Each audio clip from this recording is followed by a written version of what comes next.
The following program is an independent production, apart from DJ DP Productions.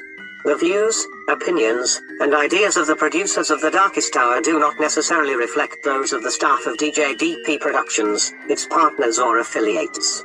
The producers of The Darkest Hour with Amanda Jane of Forget Me Not assume all responsibility for the content of its program. Should you have questions or concerns regarding The Darkest Hour with Amanda Jane, please contact the producers directly. Or you may also contact the staff at Neo Retro FM through email at djdphoenix@protonmail.com. Be sure to include the date of the program and the subject matter you're inquiring about. And now, Neo Retro FM presents The Darkest Hour with Amanda Jane, streamed live from Marysville, Washington. Before there's hope for tomorrow, we embark on the darkest hour.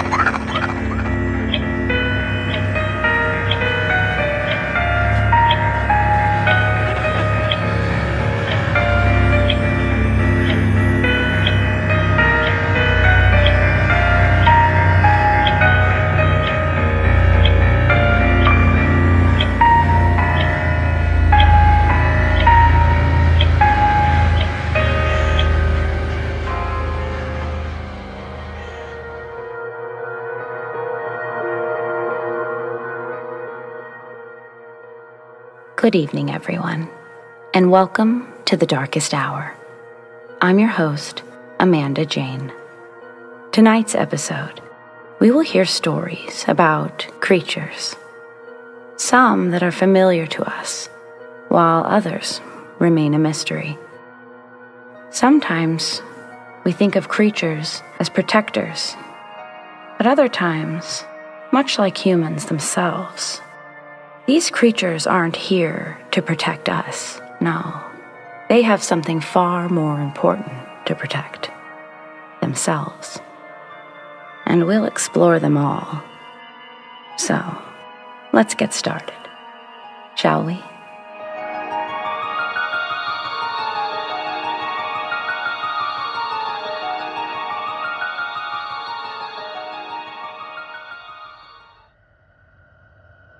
Several years ago, something took my cat. Allow me to explain, and maybe you'll see what I mean. The first time I felt like something was out to get my cat was about 8 years ago, in 2012. I just spent the last 4 years earning my BA in English, and I'd be moving to New York, where I'd landed my first job as assistant editor for an independent tech magazine. I'd also landed my first real apartment. Well, studio. Either way, it was mine. When at school in Southern California, I lived in either a dorm room or leased an apartment with no less than 3 people at a time, so I was really excited. When this happened, I'd been living in New York for about 4 months, just me and my cat, Stanley. About 3 miles away, my sister had a flat of her own, except for she lived with her longtime boyfriend, and her place was much larger than mine. It was really nice having family around, as making friends didn't always come easy to me. I wasn't much of a party goer, and I didn't always seem to enjoy the things that people around me enjoyed. Smoking pot, cigarettes. They literally made me sick, and despite my best efforts in high school to want to do them, I just couldn't. My point remains, having my sister was great, helping me navigate the city, and also someone to take care of my cat when necessary, someone that I trusted. Stanley was an orange Persian, and he was my best friend. And with that, he had a laundry list of things that came with his care. The most important thing being that he always stay inside the apartment. There was a mean-ass dog that lived in the apartment at the end of the hallway. I don't even know how they got away with having that dog. It was huge. Not much I can do about it, since you aren't really supposed to have cats, either. The day I learned it was vicious was when I first moved in. Stanley had hopped out the front door for just a moment and sat in the hall. I heard a rumble and looked down the hall. Insert vicious dog barreling towards us, slobber and teeth showing. I instantly reached for Stanley, but he's already made a full dash back inside, so I quickly closed the door and locked it. And I can literally hear the dog jumping and scratching on my door, snarling. Fast forward a few months, I met the owner, I know the dog, and he's cool with me, but he hates cats. Yeah, obviously. Other than that, we had adjusted quite well for the first couple of months. Then came the first event that led me to believe that something was messing with my cat. Every day before leaving, I had the same routine. Make sure all the windows and doors were locked, keep the bathroom door open since I kept Stan's litter box in there. But every time I would come home, Stanley would be locked in the bathroom, meowing, like he'd been stuck in there all day.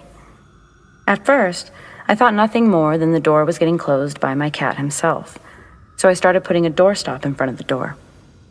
But after the second day, the same thing. Stan was in the bathroom, meowing to get out. I didn't know what to do, so I just kept with the doorstop idea, until one day, I came home. Stanley was in the bathroom, except this time, he was locked in the bathroom, and the doorstop had somehow made its way across the room. Completely flabbergasted by the whole sequence of events, I decided to move his litter box out of the bathroom. Living in a studio, I didn't have much space, so I put the litter box by the back balcony door. I didn't use the balcony, but I thought it was a nice viewpoint for my cat.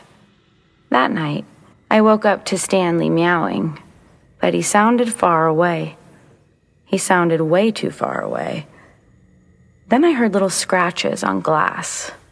I jolted up and looked over near the windows in the balcony. Stanley was outside. He was outside on the very tiny balcony. That was not a fire escape type window or a full-size balcony. This was a 5th-story window with a barely can fit one person, not sure it's meant to actually hold people type of balconies. I was panicking. How in the hell did he get out there? Frantic, I looked for any openings, but I found nothing. All the windows, all my doors, were still locked. Even worse, Stan didn't look like he wanted to be out there. I grabbed my phone and I called 911.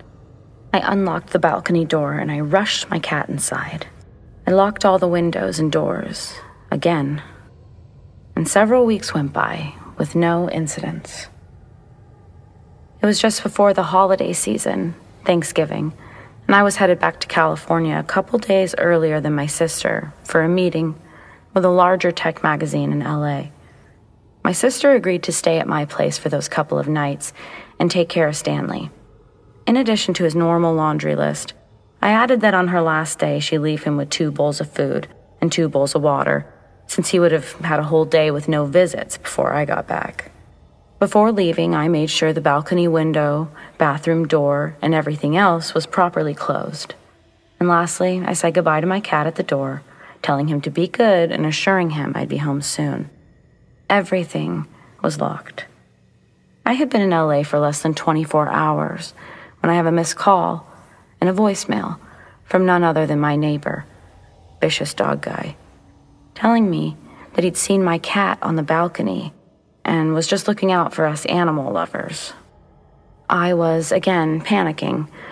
I called my sister and asked her to get over there right away and to please just take Stanley to her place. I would pick him up tomorrow. I was going to fly home early. I wasn't going to stay, knowing that something was trying to mess with my cat. When my sister arrived at my place, she found that the door had been closed and locked. She also said that Stanley wasn't there. She looked everywhere in the apartment and couldn't find him. Then, when she was leaving the building to check the perimeter, there he was, on my apartment's balcony. My sister rushed back up the stairs, grabbed Stanley, and she took him to her apartment. And she told me she had no idea how he would have gotten out there. She was just in the apartment, and there was nowhere for him to be hiding, and no way for him to get out. I was very anxious and scared the whole way home, wondering who and what would let my cat out, how any of this was possible, multiple times.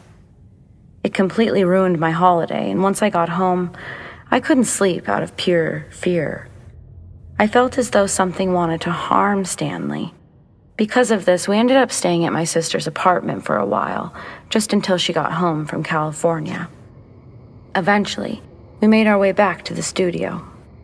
Stanley and I had one last beautiful Christmas together, and the plan was that we would be moving closer to my sister, in the same building, after the first of the year sometime.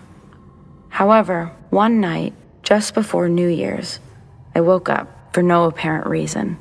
Suddenly, my whole body was freezing. I could see my breath, and that's when I noticed that Stanley was gone. I called for him. I looked everywhere. I couldn't understand why my apartment was so cold. All the doors and the windows, they were closed, and my cat was gone. I sat by the balcony for hours, impatiently waiting for it to not be 4 a.m, so I could go door to door.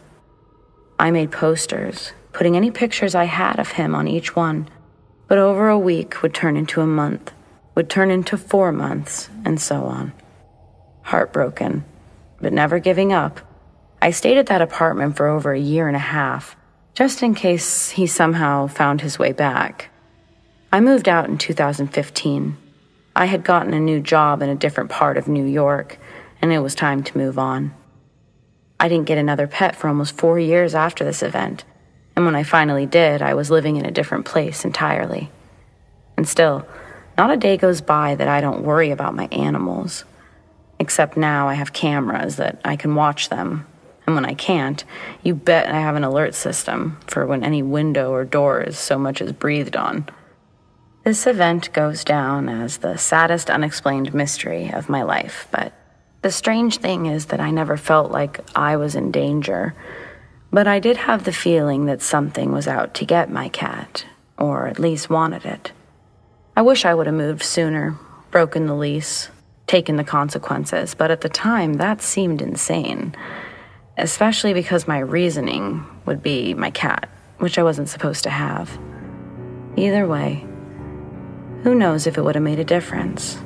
Stanley was incredible, and if something decided that it wanted him, well, maybe it was just that successful. And who knows, maybe it's not something harmful at all. Maybe he's gone on to be a protector or guardian of sorts. I don't know that he's gone, is what I'm saying, but instead, traveling, or trying to accomplish something that my tiny human brain could just never possibly understand.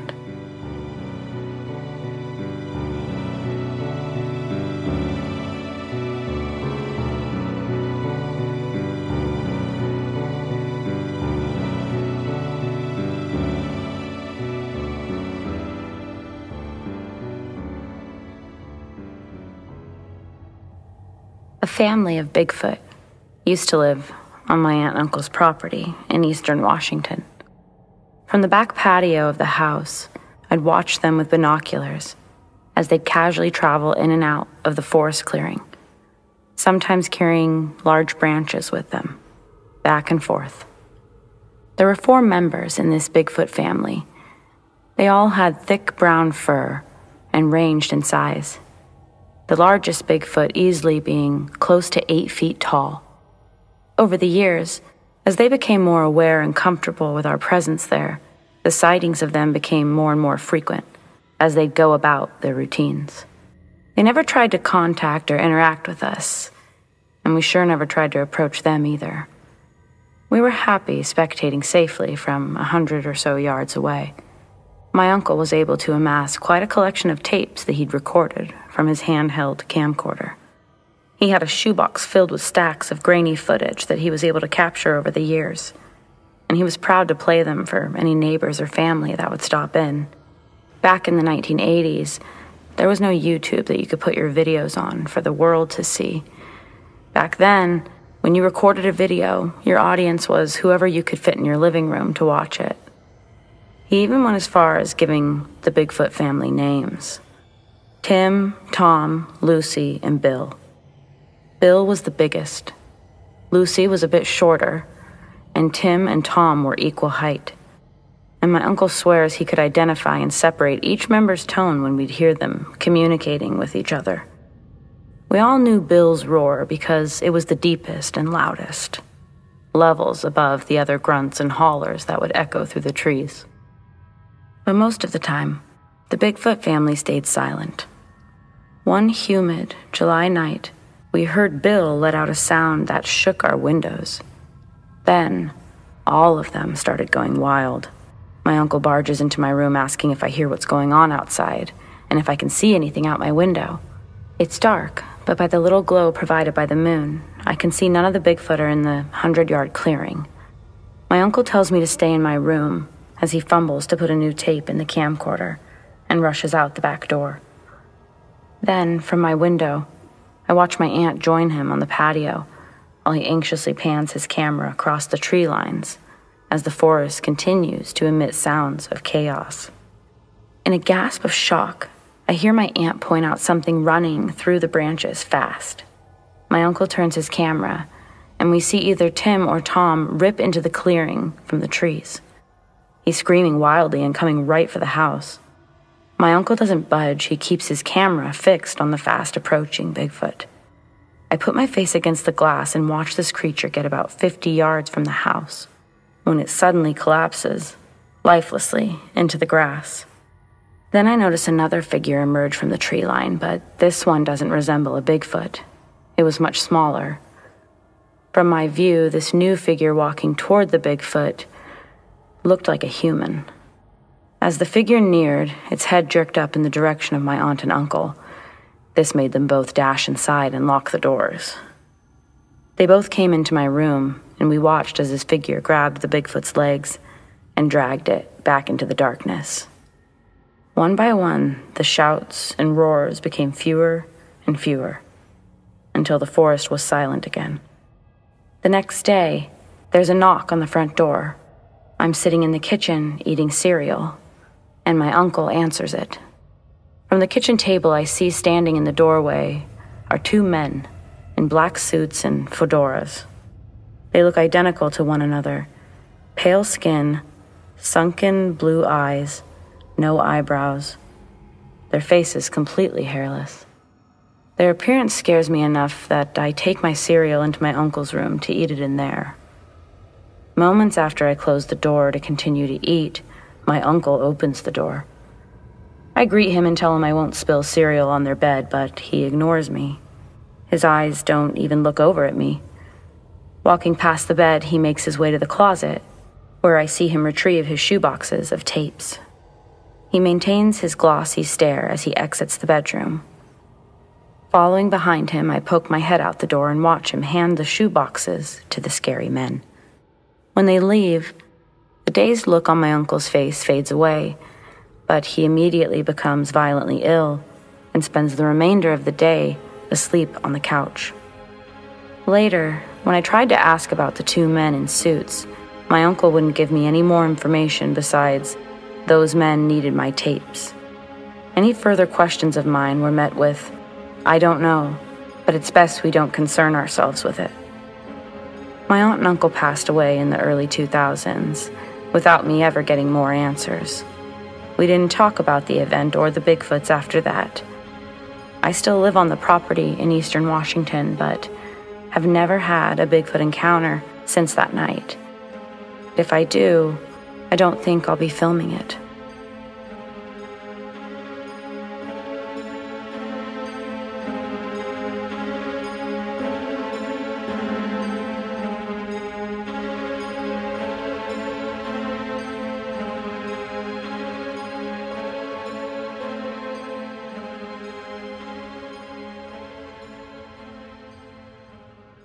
This happened a few months ago, about 2 weeks before summer break had started.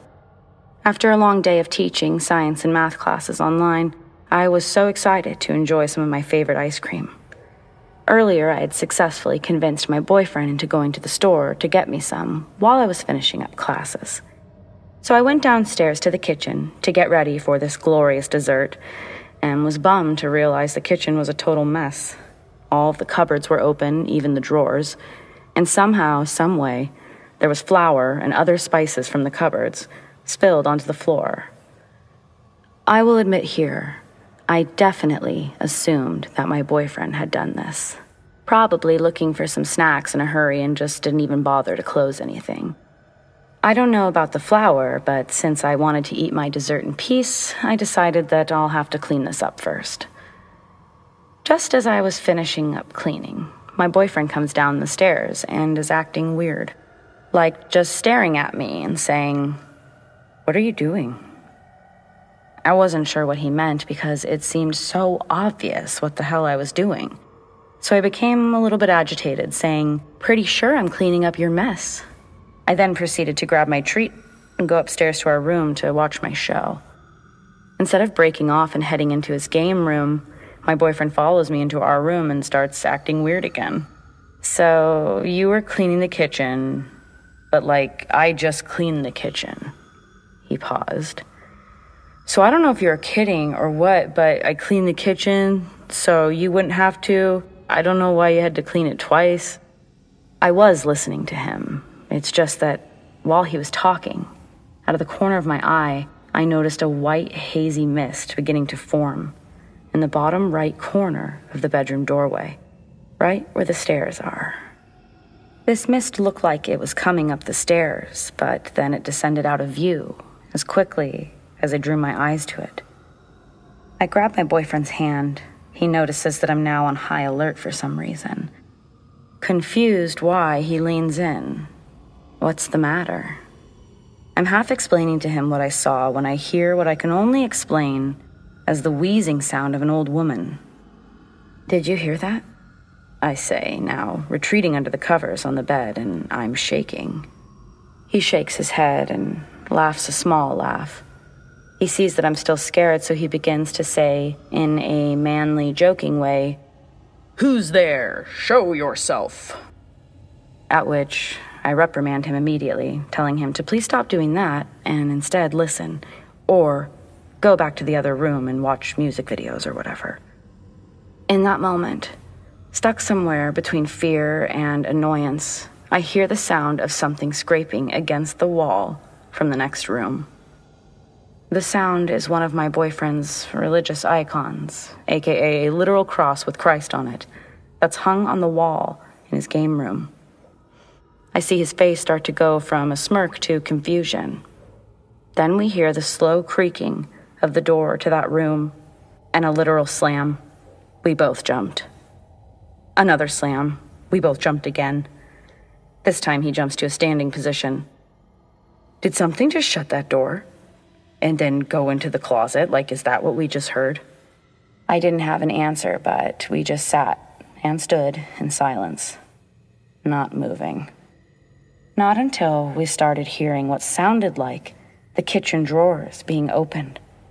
We slowly opened up the bedroom door, each one of us now holding one of my boyfriend's hockey sticks, and we descend down the stairs, ignoring the other room entirely. The whole house smelled like an ashtray. My boyfriend confirming that, yes, he smelled that too. Once we see the kitchen, we both just sort of make a noise to indicate no way and ran back up the stairs. All of the kitchen drawers were open. We literally didn't stay another night in that place. Both of us grabbed our essentials and headed to his mom's, which was just a few blocks away, where we would end up staying until we figured out our next move. The whole way to her house, we were considering any and all natural explanations for everything we just experienced. The facts remained, though. We lived alone, our windows were not open, and I had definitely just cleaned the kitchen, specifically closing those drawers. Not to mention this was after my boyfriend claimed that he had done the same thing. At one point, my boyfriend toyed with the idea that it could have been my grandma. She notoriously chain-smoked in her home and anywhere that she could, really, eventually dying from lung cancer. But that was a few years ago. I'm not saying he's wrong, but I guess I just feel like if it was my grandma, and she meant me no harm, then she had a funny way of showing it. Because whatever came to visit us that night scared the hell out of me.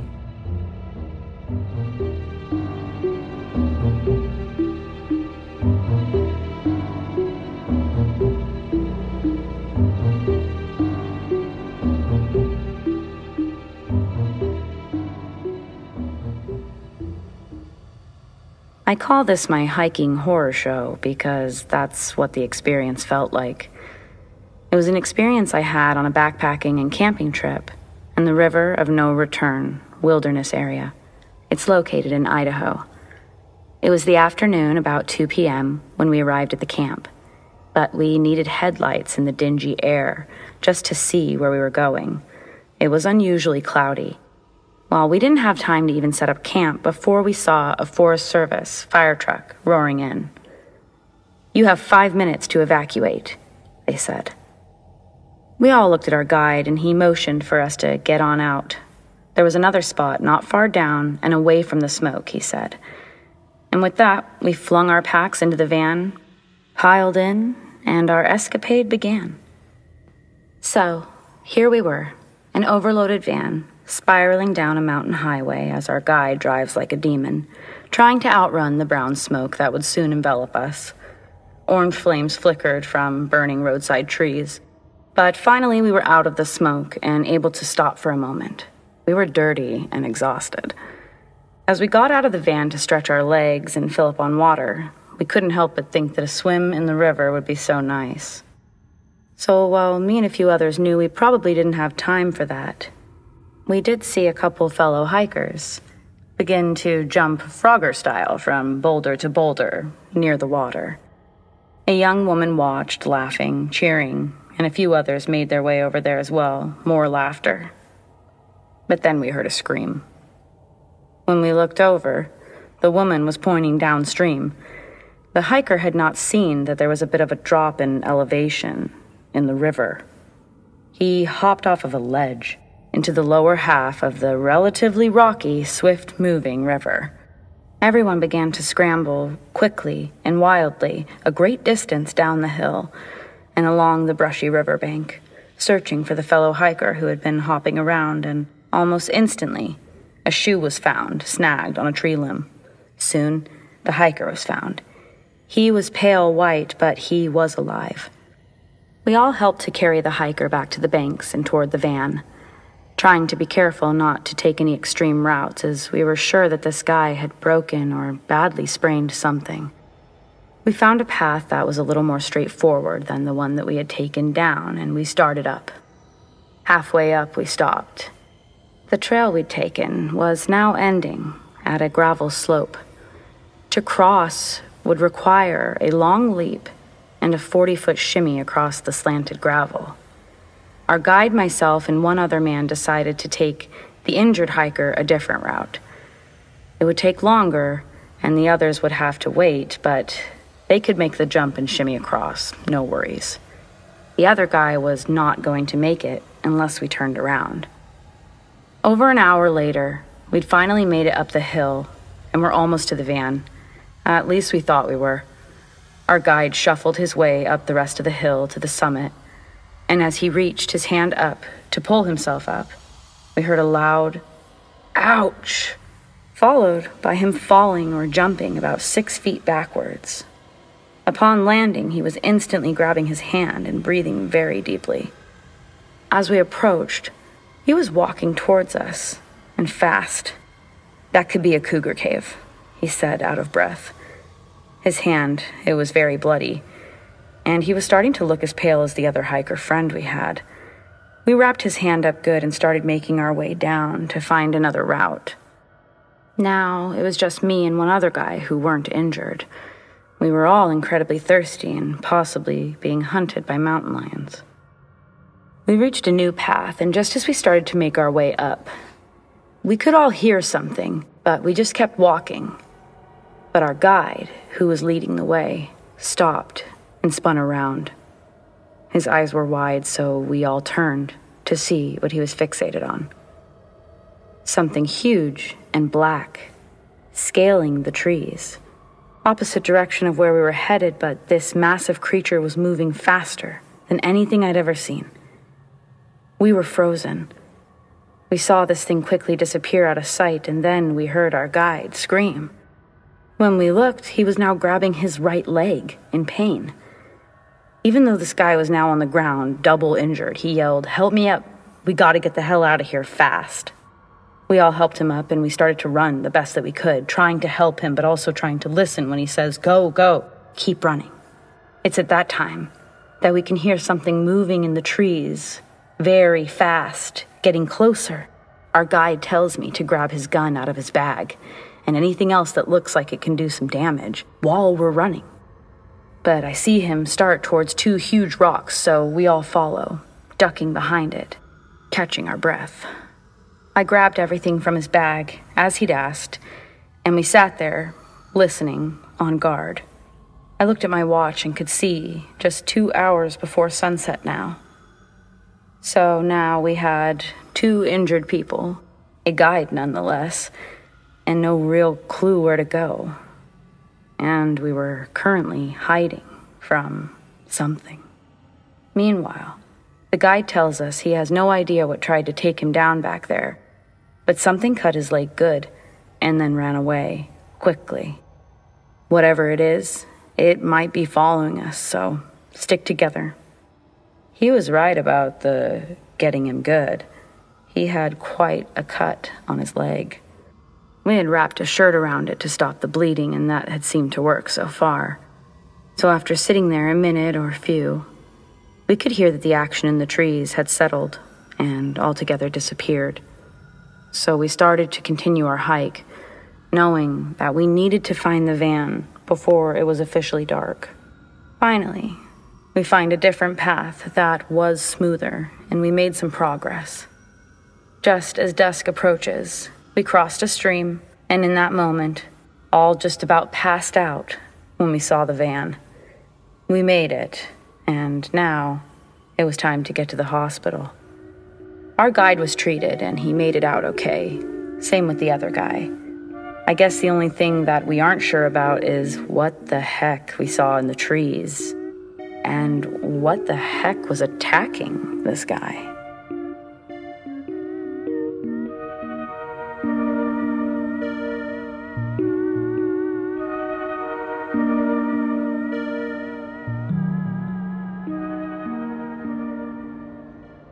This is a story, 1 or 2, that my mom told me about a castle-like home her and her siblings were raised in, back in Italy.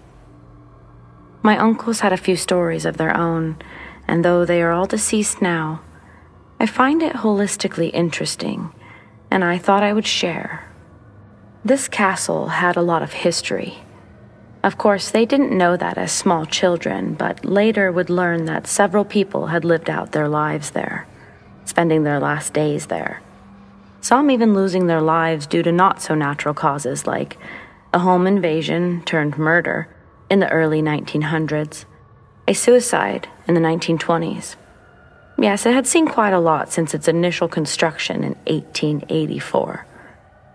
My mother's family would not only be one of the last families to live in this castle, but one of the families whom made it the longest, living there from 1942 to 1956. The long story short version of why they'd eventually leave the house was my grandmother had tried to sell it after my grandfather, who I'd never met, died in 1955. He was a successful journeyman who made a lot of money during and after World War II. However, he hadn't considered or possibly wasn't given the option of proper life insurance or a real savings. Not a lot was left when he was gone. Definitely not enough to keep up with the payment on that monstrous property, while also taking care of 4 children. No one wanted the house, not even my grandmother. So eventually she'd auction it off in 1956 and start the process of migrating to the United States. My grandma used to say that the house was cursed. She swore that it killed her husband, my grandfather. This used to make my mom upset, but as I got older, I learned that was because she was upset about me hearing that. She agreed with my grandmother. In fact, all of them, my uncles too, believed the same things. But my mom didn't want me to hear those things. Though I never got to go inside this legend of a structure, I did visit the castle in 2004. It was a couple of years after a large mudslide had hit the area. A mudslide that took out all of the surrounding houses and properties. Nothing left standing, nothing except for the mansion, the castle, also known as the Red House. Check out the pictures I sent. The one is very old, and you won't find it online. Though black and white, you can see the castle was once a darker color, and the darkness is red. You can also Google Villa de Verci to see this place, what it looks like, even now. It's amazing. So the story. My mother's first experience. My mother was the youngest, and at this time she was 4 years old, and my uncles being 6, 8, and 10. They were all running around the giant home, upstairs where the bedrooms were. As they ran past their parents' room, my mother falling a bit behind given her size, she stops because she sees a lady sitting in the chair by the window in her parents' room. The lady was crying, so my mother slowly walked into the room, towards the lady. Following behind her now were her brothers. "Are you okay? Why are you sad?" my uncle asked the lady from behind my mother. The lady didn't respond. Instead, she continued crying and remained facing the window. My uncles grabbed my mother's hand and they left the room, closing the door behind them and listening to the woman continue to weep. From then on, they would hear this woman weeping often, and sometimes they would hear her in other rooms too. They called her the crying lady because that was all she ever seemed to do. My mother told me that my grandmother would talk to the woman, first asking her to please leave the children alone, but growing frustrated over time with the spirit, she would often be found cursing at it. The next story is fast-forwarded a bit. My mother recounted a time that she had been outside in the garden, playing with some of the cats, when she heard a gunshot for the first time on her property. It sounded like it came from inside the house. Instantly, she was overcome with fear, thinking the worst. One of her brothers had gotten a hold of her father's gun and made a life-changing mistake. After running inside and finding that nothing was wrong, she was happy, but remained steadfast in her claims that she heard a gunshot. It wasn't until her brothers heard it for themselves that they believed her. They too heard the shots fired while outside of the castle. At one point, it made my grandfather so angry that he refused to keep any guns in the house anymore. He was convinced that it was one of the boys, but he too would experience the gunshot while alone on the property. My mother says that it was the firing shots in the sense that another man was on the property that ultimately made her father go mad. He'd fallen ill suddenly and blamed it on a curse, saying that the home itself didn't seek life, only death, that it was never really their home. This was a wildly different tune than had been played when they'd moved in, according to my grandmother. I will say the fact that my grandfather had been a heavy smoker, his health decline, in my opinion, could have been more heavily related to that fact than any other. But the people who were actually there did tend to disagree with me.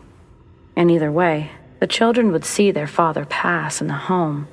They had expected his death after he'd fallen ill, but they didn't expect to continue to hear their father's calls from within the home, from beyond the grave. La mi familia mi manchi, which means, my family, I miss you. They heard this often, and my mother said it brought her comfort, but not everyone agreed. One of my uncles speculated this wasn't their father at all. He felt it was another person's father, one who had driven their father mad to begin with. The voices made my grandmother terribly sad and unproductive. It was definitely not somewhere they wanted to be any longer. Collectively, they felt that. Even if they could have afforded the place, it housed too much strangeness and emptiness now. My mother said that by the time they left, she knew her mother didn't have much money, and their next few years were definitely a struggle. But she also used to say that had the family stayed in the castle, she's not sure that they would have ever actually made it out. I will try to recount some other stories, but for now, I'll just leave you with this one. Thanks for letting me share.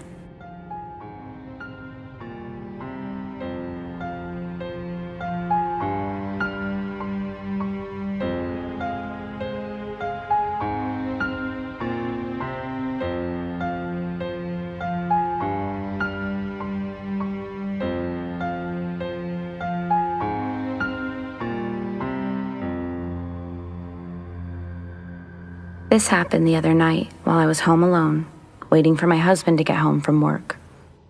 It was really late, probably almost 2 a.m., and I was sitting in bed when I heard the front door handle turn, and the door open and then close.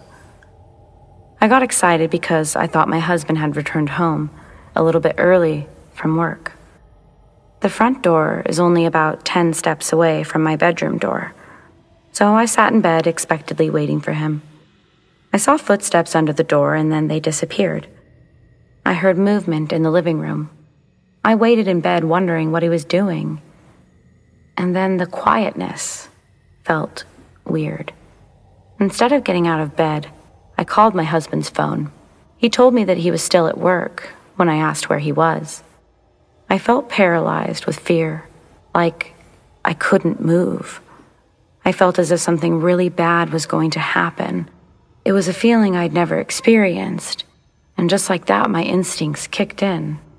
I had a glass of water next to me, and so I grabbed it.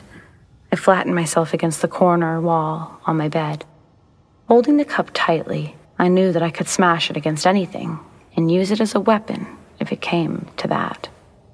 As I sat there, I started to hear panting. Like the sort of panting you hear from a dog after they've exhausted themselves somehow. I slowly poured the water onto my floor and wrapped the glass in a pillowcase. And as I did this, I heard the noise stop, and so I too froze. Then, I spoke loudly on the phone to my husband, pretending that he was just a couple of minutes away. I felt that someone or something might be listening, so I wanted them to hear that he was close. Whoever was here could just leave now, and it would be fine. While saying this, I texted him and I begged him to come home immediately, explaining that I thought somebody was in the house with me. After reading my text, he said over the phone to stay in the bedroom. He was leaving right away and calling the police. I was so scared, but I said, "Okay, honey. Oh, I see your truck. I'll see you soon." My window faced the parking lot of the complex, while the front room faced more buildings. I knew that whoever was out there wouldn't be able to see if a truck was truly here or not. I stayed flattened in the corner, trying to remain calm. I could hear footsteps, but where were they coming from, I thought. I didn't move. A couple minutes later, my husband arrived home, but the strangest thing was that the door was locked. And it wasn't just the regular handle lock, it was the deadbolt. Whoever was in here would have needed a key to then lock the door when they left. My husband spent the next hour checking our home and found no one and nothing. Our place is very small, so everywhere was checked more than once. I don't know what happened, but I know that I heard something, and I know that I saw something under that door. I had to just completely rationalize it, even though it's crazy. Otherwise, I would have lost it. First, it looks like a man's standing at the door, but then I hear a dog.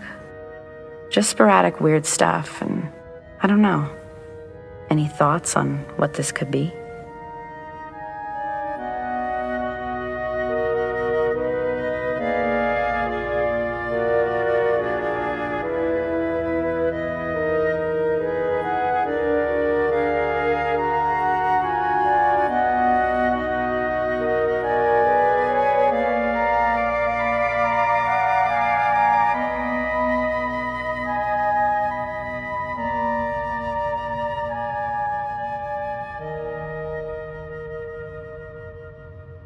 Years ago, before my partner and I were married, we'd inherited a camper from a family friend and decided that early, before summer, we would take some vacation time to break it in.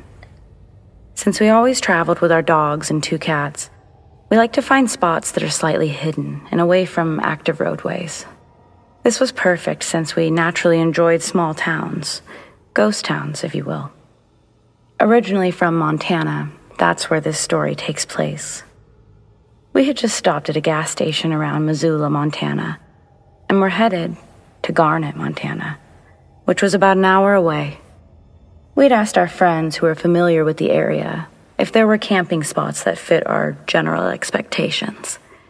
And since they were outfitters from the Billings area, they suggested something a bit more secluded.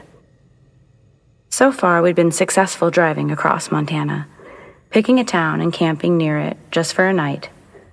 This was about a week into our trip, and up to this point, nothing creepy had happened at all. A lot of nature and a lot of history. That was about it. But I was especially excited for Garnet. We continue forward towards the mountain range our friends had told us about, and we see the markings they'd mentioned to keep an eye out for. It was essentially two giant boulders next to a dirt path on the right-hand side of the road. It was just past the last sign for Garnet, but not quite as far. As we make our drive up the back side of the mountain, off the main road, I see a couple abandoned cars and a few run-down houses, clearly uninhabited, one would think. Nothing too weird or out of the ordinary for towns that we've known to have been populated but are no longer. But I can't shake the pit in my stomach. It's growing. We get further up and past what looks like an old parking area for some business that could have potentially been there at one point, but no building. The higher we drive, the more my instinctual unease kicks in. You know, the fight or flight mode. Adding to this feeling, my dogs start to go nuts. Of course, at first I wrote it off as them needing to get out. They sensed that we were slowing down, perhaps. So we finally find a flat spot of land, and I realized my partner and I hadn't spoken the whole drive up. Probably 45 minutes. He goes to get out of the car to see if it's level, and just as he did, I grabbed his hand. The dogs barking like crazy, whining, and the cats pacing side to side. I ask him, "Please don't turn off the lights." I think I saw eyes before we stopped. He just looks at me confused. He says that he doesn't know why he has to, but he'll leave the cabin lights on because he's got to go check outside. Completely missing the eyes comment. When he gets out, all I can think about is how it's watching. Then all I can think about is that I don't even know what it is, but I'm sure that I saw eyes, possibly red eyes, and I felt that they were following our movements. I couldn't help but think that our animals thought that too. One of our dogs is focused on my partner, whining excessively and then scratching to get out, then looking back at my partner. When he gets back in, I tell him not to let the dogs out yet, and he says, "We should just go. Something isn't right." We camp a lot, and I get a bit spooked sometimes, but for as long as I've known him, my husband never does. Even when I get scared, we usually hang out and relax, and then it's fine. We've never left a spot because I've been alarmed by something. So when he said we should go, I knew that he felt it too, that flight feeling. We began to head down a different road, a paved one, towards I-90, driving very fast. And as fast as we were driving, I could still hear a rumble, like something very large was running or driving behind us. I looked in the rearview mirror, but the dogs were in the way, and the tint in the camper was so dark. You can't see well at night, but whatever it was, our dogs and cats were fixated on it, and the tension was growing. I could see that it wasn't a car. Suddenly, the dogs are pacing, the cats meowing, scratching to get out as we're driving at high speeds. Now my partner and I are bickering. Not really about anything and not seriously. Basically just about what we don't understand. Then it starts to snow.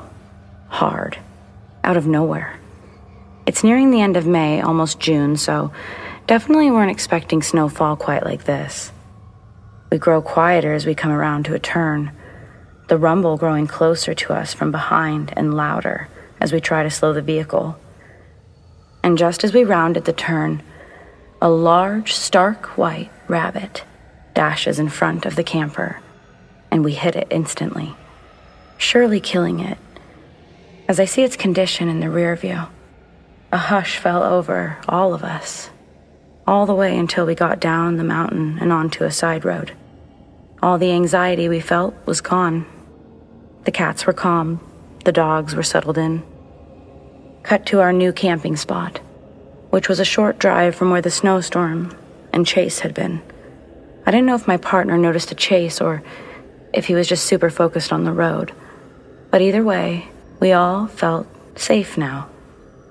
And in this new spot, we experienced zero creepiness until the next day. It had stopped snowing while we slept, but still cold enough to where you could see our footprints from the night before, snow having not yet melted away. As we're driving back into Garnet, on the paved mountain road we came in on, where we were just before we hit the rabbit the night before, suddenly, we both start feeling nervous. I looked at my husband after we made the big turn and I said, "Where's the rabbit?" It was gone. No carcass, no blood, no tracks. No trace it had been there at all. We agreed that something could have gotten it, but absolutely no trace in the white snow. Very strange. We were the only tire tracks on the trail, as far as I could tell. And the snow wasn't deep enough to have buried the animal at the end, because we could see our distinct tracks from the previous night. Just no rabbit tracks. No rabbit. So, we get to the ghost town of Garnet and we're talking to the rangers about the strangeness on the mountain, about the bad feeling we had, that I had, and about the rabbit. One of the men says, "Yeah, there's something up here, for sure." While another says, "I wouldn't stay by myself at night." And then he sort of smiles and says, "What exactly did you see or feel?" So, I tell him that I felt fear, a primal fear. I felt whatever I was hearing, what I was afraid of, was not human. I told him that I didn't think it was a ghost, and that it wasn't a crazy person, as it kept speed with our vehicle and sounded as if it was on all fours. I told them that as strange as it may sound, I felt like this thing wanted to eat us. The animals, for sure, but also me and my partner. I felt like we were being momentarily hunted. I also pointed out that at one point, I thought I saw its red eyes, but I couldn't be sure. That was when I asked my husband to keep the cabin light on when he went outside, just before he said that we should leave. He looked at me and then at the men, saying, "I felt it the moment I got out of the car.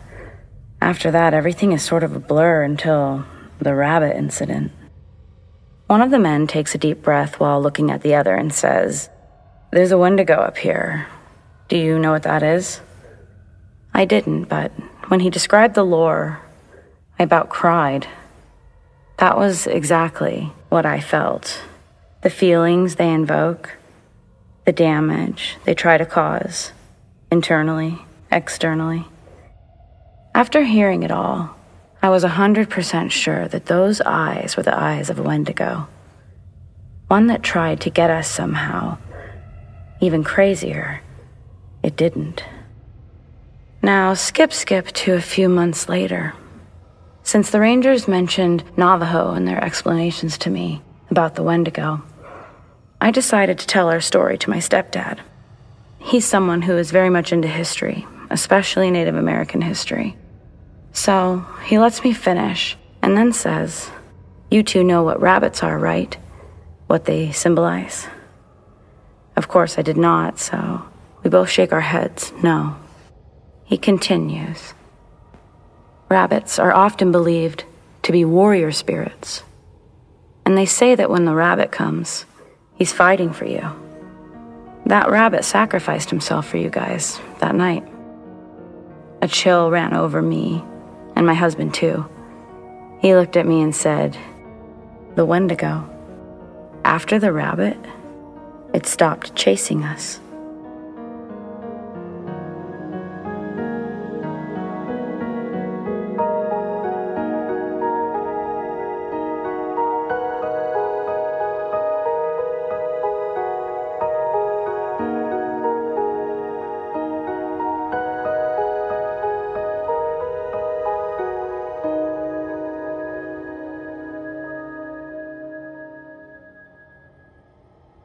When I was about 18, I worked maintenance and cleaning at the local zoo.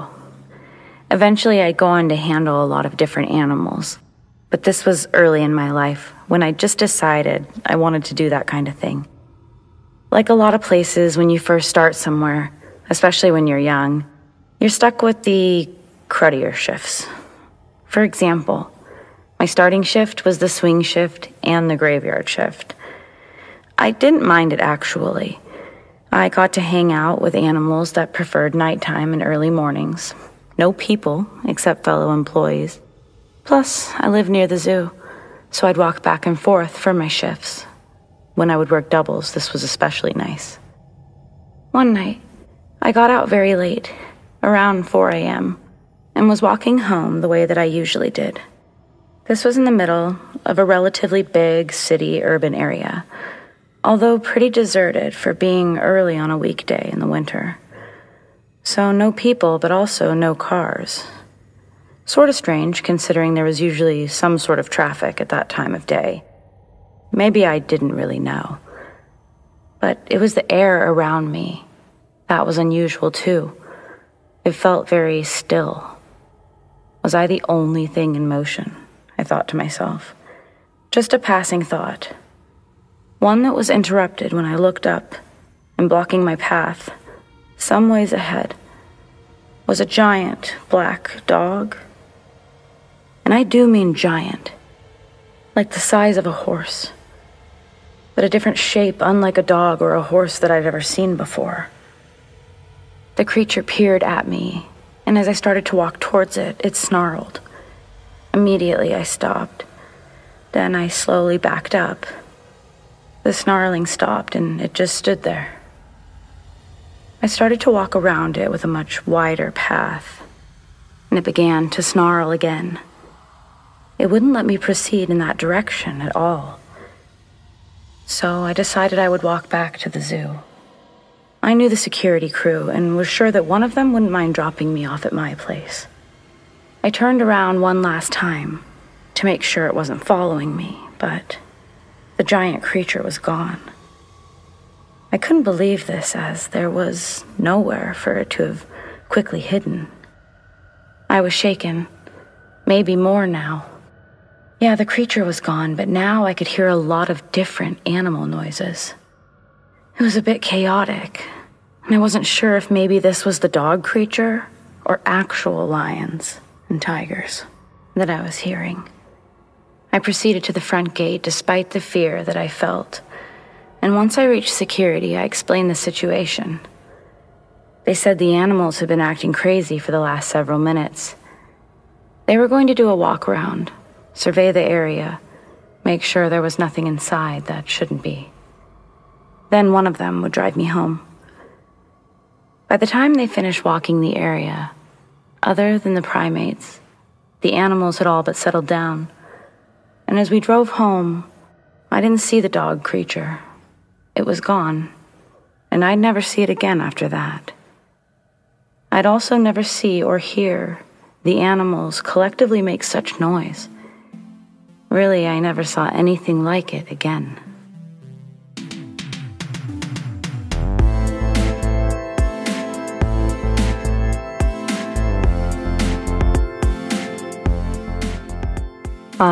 It would appear that we've reached the end of the hour.